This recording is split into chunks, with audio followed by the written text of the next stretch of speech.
friends, welcome to Little Art Explorers. Today we're going to take a look at these new markers. They're brush markers and they have become very popular because people are using them for lettering. However, we're going to see what else we can do with them. Let's put them over here and start testing. By the way, make sure that you pick the right type of paper if you want to follow along.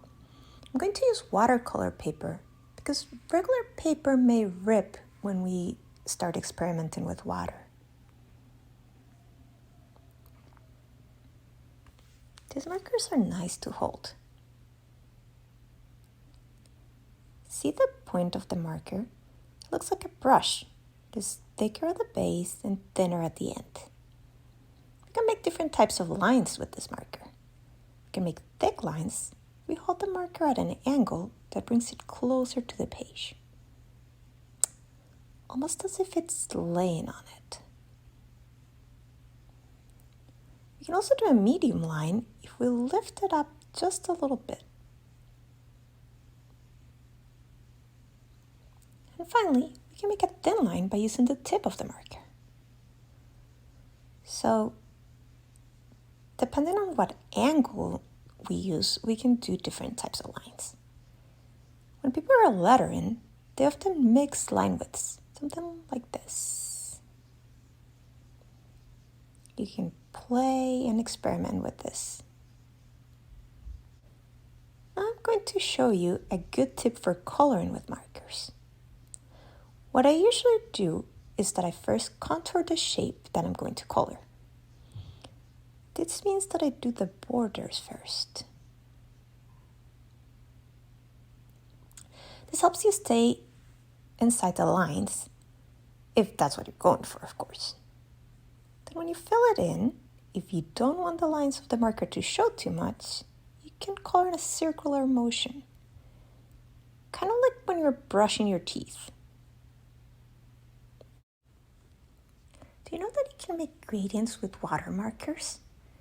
This means that you can get different tones for each color that you have, going from darker to lighter. At the beginning of the rectangle, I'm going to color in with a little more pressure to get a darker color.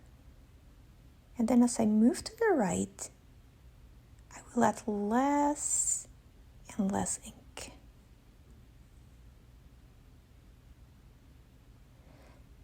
Now I'm going to take my brush. It's a regular brush. I'll add a little bit of water and I will start to color over to activate the ink. Remember, your markers need to be water markers or this won't work.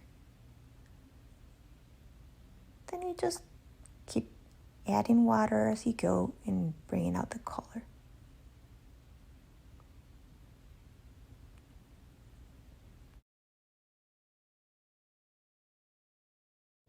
And there you have it. You have a green gradient from dark to light. Can you think of ways you can use this technique in your paintings? We're going to shade this circle to give it a little bit more dimension. Let's use purple. If we imagine that the light is shining on this direction, then this part over here will be highlighted when we won't color it with our marker. Over here, there's less light, so we will color it so that it looks like a shadow, or it's like the shadow area.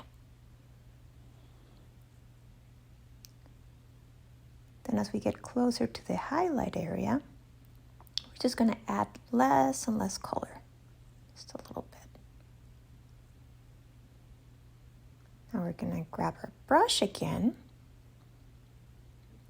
We'll add a little bit of water. And once again, we'll start bringing the color out.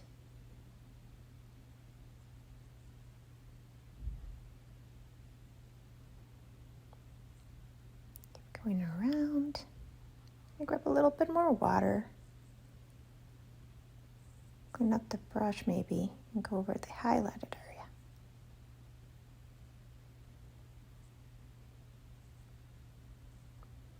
See, the shape has a little more dimension now, right? I'm going to show you how to blend marker colors. Set some pink. Activate the color with a little bit of water.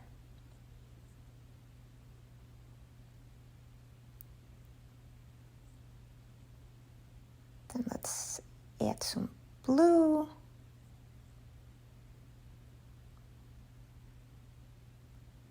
And mix it. Do you like what you're seeing? Wonder what colors you are trying. I'm gonna add purple too. When you do this, try not to add too much water to your brush, because then it takes longer to dry, and also if your paper is not thick enough, like I told you at the beginning, it can rip. I like how this looks. Can you imagine like a fun spaceship flying through the sky or something like that? What about you? Can you imagine something fun with what you're blending? All right, let's move on. Sometimes you don't have all the colors that you want to use in your markers. Say you have yellow and red and no orange. Well, you can use blending to fix this. Let's put a little bit of yellow, add red. Now let's use the water to blend them. See? You can do it right where you're coloring, or you can also use a scrap paper or a palette if you have one, and then use the pigments that are left in your brush to add the color to your painting. What do you think? Our last technique for today is layering. Layering means adding colors on top of each other. You usually want to do the lighter color first. That way the darker doesn't get lost in it. I color this light green. And let's pretend that the large block is shade in it. We're going to do the shadow with the darker green.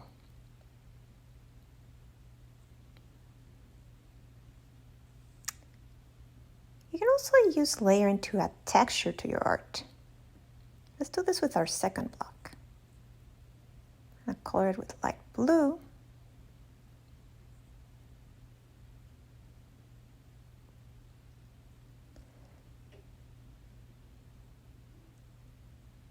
And then let's grab the darker blue and add some lines. You can always add lines, dots, circle, any kind of pattern that you want, really.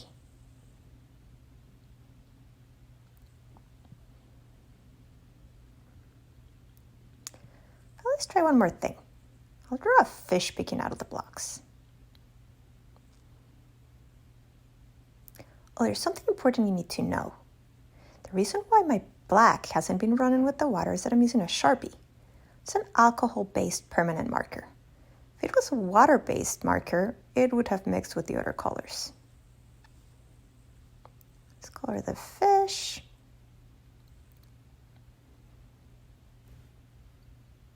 Then we can use our layering technique to add the scales. Color the fish's mouth.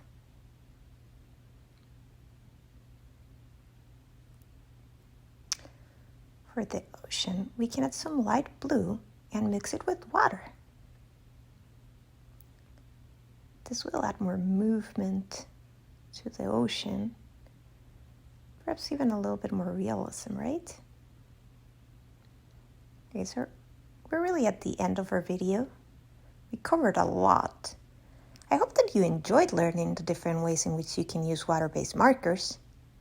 Now go ahead, keep experimenting and exploring. And hey, little artists, please share your creations with us. I love seeing what you come up with. Until next time, Bye-bye.